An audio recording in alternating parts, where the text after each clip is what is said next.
اهلا بيكم في فيديو النهارده من اوتو اكسبرت. في ظل عدم وفرة انواع كتيره من البطاريات، القدرات المختلفه كمان مش كلها بتبقى متوفره. نوعيات التصنيع المختلفه للعربيات الجديده كمان في منها حاجات بيحصل فيها ضروب في السوق كطبيعه اي منتج تاني يعني. فالفيديو ده بنعمله علشان عايزين نوصلك رساله معينه، علشان لاحظنا الفتره اللي فاتت انه في معلومه واصله بشكل خطأ عند ناس كتير. ساعد بده حاجات كتيره بصراحه. ساعد فيها مثلا التوكيلات عايزه تبيع نوع معين من البطاريات، ساعد بيها انه في نقص المعلومه الفنيه الصحيحه عند قطاع عريض من المتعاملين في السوق في الجزئيه دي. حتى يمكن اللي بيستخدم البطاريه وبيركبها لك هو ما يعرفش الفرق، هو بس سمع الكلام ده من حد فبيطبقه عليك. خلينا يعني نجمل الموضوع علشان انت كمالك العربيه تستفيد بشكل واقعي من الداتا الصحيحه للمعلومه. خلينا نتكلم ليه في بطاريات لازم نستعمل لها بطاريات محدده. احنا يمكن اول ناس في مصر اتكلمنا عن البطاريات الاي جي ام، اول ناس قلنا المميزات، قلنا العيوب، قلنا امتى تركبها امتى ما تركبهاش، اصلا بنركبها ليه، ايه اضرار عدم استخدامها. فخلينا نتعامل مع الوضع الحالي اللي في السوق، وهو ان انا مثلا عندي عربيه جديده، مرسيدس، بي ام دبليو، اودي، فولفو، حتى بجو، وفي ماركات تاني كتير دلوقتي برضو راكبه فيها بطاريات الاي جي ام، جيب، فورد. فهي بقت بطاريه عمرها طويل، ليها منظومه شحن معينه هي اللي بتفرق في عمرها. انما احنا قدام واقع في السوق دلوقتي ان احيانا بروح اسال على البطاريه بتاعت العربيه الاي جي ام ما بلاقيهاش متوفره في السوق. اتصرف ازاي؟ اعمل ايه؟ في ناس بتتكلم ان البطاريه دي معموله علشان اوتو ستارت ستوب. الحقيقه ده يعني هو تعميم مش مظبوط. يعني هي البطاريه مش عشان المنظومه دي بس، مش عشان الاوتو ستارت ستوب بس، المنظومه كلها معموله لهدف ان البطاريه عمرها يبقى طويل. خلينا نقول انه الهدف ده مش كل العربيات بتقدر تحققه. ليه مش كل العربيات؟ هدي لك امثله. مرسيدس ومقابل ليها بي ام دبليو، لو البطاريه موجوده في الشنطه عمرها تقريبا هيبقى ضعف البطاريه لو نفس البطاريه ونفس كفاءه الشحن وهي محطوطه في كبوت العربيه قدام جنب الموتور. ليه؟ لانه في عامل مهم من عوامل طول مده البطاريه وفتره الخدمه، وهي عدم التعرض لحراره عاليه. لما البطاريه بتكون موجوده في شنطه العربيه عمرها زي ما قلنا بيكون الضعف العمر وهي موجوده في الكبوت. وده هديكم مثال ليه من عربيتين احنا يمكن بنتابعهم عندنا في اوتو اكسبرت لفترات طويله وكم كبير من العربيات.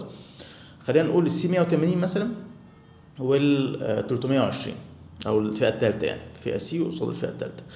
في العربيه ال 300 البطاريه محطوطه في الشنطه ورا، في السي محطوطه قدام في الكبوت.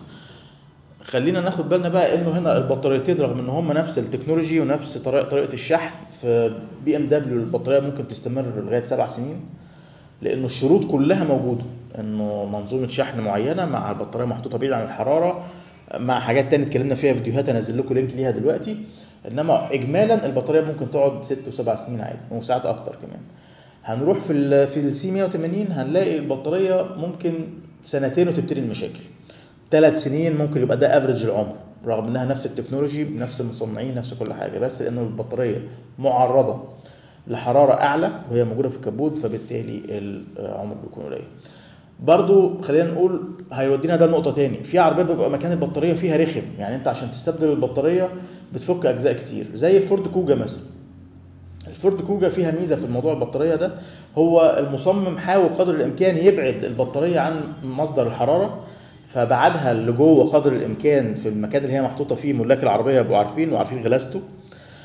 ده ادى ميزه انه قدر يبعد عن الحراره بشكل فعال، فبالتالي البطاريه بيفضل عمرها افريج 5 سنين وبيوصل ل7 سنين.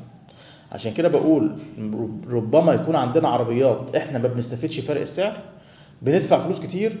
فاحنا النهارده في ظروف انه مش كل المقاسات متوفره. طيب انا هركب بطاريه عاديه، ايه اللي هخسره؟ بص، هتركب بطاريه العاديه اللي هي، وخلينا نقول مش العاديه يعني هنروح لارخص الانواع، لا هنركب حاجه اللي هي الاي اف بي، ودي موجوده دلوقتي في مصنعين في مصر ابتدوا يعملوها وابتدت تبقى موجوده بشكل اكتر من الاول. الاي اف بي اللي هي اقل درجه من الاي جي ام كعمر، انما مش معنى انها اقل درجه انها هتفرق كتير، لا مش زي ما انت متخيل. هدي لك مثال مثلا بعربيه جيب رينيجيد. الجيب رينيجيد فيها منظومه شحن كويسه، انما فيها مشكله برضو زي مرسيدس. في الحاله مثلا بتاعت جيب البطاريه عمرها كافريج سنتين، رغم انت ممكن تجيب بطاريه اي جي ام انما تقعد سنتين، لو سنتين ونص ده بيبقى كويس قوي. طيب هل ده المفروض عمر البطاريه دي؟ لا، المفروض عمر البطاريه دي عشان نقول ان احنا عملنا عمر كويس يبقى 5 سنين. طب لو ركبت الاي اف بي يبقى انا دفعت مبلغ اقل في عمر سنتين برضو، يبقى انا ما خسرتش حاجه. طيب في ناس ما بتلاقيش ده ولا ده وهركب الجافه العاديه، اركب الجافه العاديه. بعض الناس خايفه انه ده هيأثر على كنترولات في العربيه وي. انا هدي لك يعني معلومه وانت فكر فيها مع نفسك كده، علشان الناس اللي فاكره انه ده هيعمل لك مشاكل في العربيه كاجزاء كهربيه. يعني انت جبت بطاريه احسن بطاريه في سوق الاي جي ام وركبتها، احنا بنقول في الظروف العاديه هي دي البطاريه المناسبه للعربيات دي، هي دي البطاريه المناسبه. انما انا مش لاقيها، هعمل ايه؟ هركن العربيه ولا هقعد ادور عليها للابد على البطاريه ولا استنى التوكيل يجيبها لي ولا الارقام الغريبه اللي بنسمعها بيبقى ثمن البطاريه مضروب في 2 علشان الندره. خليني اقول لك في اخر عمر البطاريه الاي جي ام، يعني انت البطاريه لو اللي عندك الحاليه دلوقتي اي جي ام في اخر عمرها هي برضو فيها نفس مشاكل البطاريات العاديه، انه الباور اللي طالع منها بيبقى في مشاكل. انت كده داخل في حته انه البطاريه ممكن الصبح تيجي تدور عربيتك ما تقومش، يعني بتيجي تدور ما تدورش، فالباور اللي طالع فيها مش كافي. اذا انا مش هيبقى عندي مشكله لو ركبت بطاريه جديده جافه او الاي اف بي او وات ايفر، بس تكون ماركه محترمه. الهاجس الوحيد اللي هيبقى عندك العمر، فبرضو احنا مش دي الايشو اللي احنا بنتكلم عليها دلوقتي، مش دي النقطه اللي تعبانه. لا، لو انا مثلا هتاخد مني 1.5 سنة والبطاريه الثانيه هتاخد 2 سنين، يبقى ركب اللي هتاخد 1.5 سنة مفيش مشكله. فبالتالي مش هتفرق كتير عن لو ركبت الاي جي ام وقعد 2 سنين. انا بتكلم على العربيات محدده زي جيب زي مرسيدس، البطاريه كده ما بتديش العمر الطويل. في بي ام دبليو لا، القصه مختلفه، لو البطاريه قعدت 2 سنين انا عندي البطاريه الاي جي ام ممكن تقعد 7 سنين، فهحس بفرق. وان كان طالما اني مش لاقي الاي جي ام ومش لاقي الاي اف بي، اركب البطاريه الجافه العاديه من ماركه محترمه هتخدم وهتمشيني. حته ان هي عندي حاجات مش هتشتغل، كل حاجه هتشتغل، ما تقلقش من حاجه، حتى الاوتو ستارت ستوب هتشتغل. يعني في ناس بتقول انه مش هينفع، لا بينفع، بيشتغل، مفيش مشكله. احنا زي ما قلنا لكم زي ما وضحنا في فيديوهات قبل كده كتير، الهاجس اللي عندنا العمر، احنا بندفع مبلغ اكبر عشان ناخد عمر يكافئ الرقم ده. فلو لقينا نفسنا مع التجربه في عربيات ده ما تحققش نتيجه، انه الديزاين فيه ايشو زي ما حاصل في جيب وحاصل في مرسيدس، انه مكان البطاريه بيتعرض لسخونه شديده من الموتور فبالتالي عمرها بيقصر كتير، وده اللي حاصل الواقع فعلي، يبقى انا مفيش داعي ادفع المبلغ ده طالما ان البطاريه مش موجوده، او لاني مش هاخد نفس العمر اللي انا متوقع. الحاجات دي طبعا بتيجي بالتجربه، وزي ما قلت لكم نفس العربيه المرسيدس دي في بلاد تانية برد، الحراره اللي متعرضه لها البطاريه من الموتور اقل، فبالتالي هو ما عندوش الايشو دي.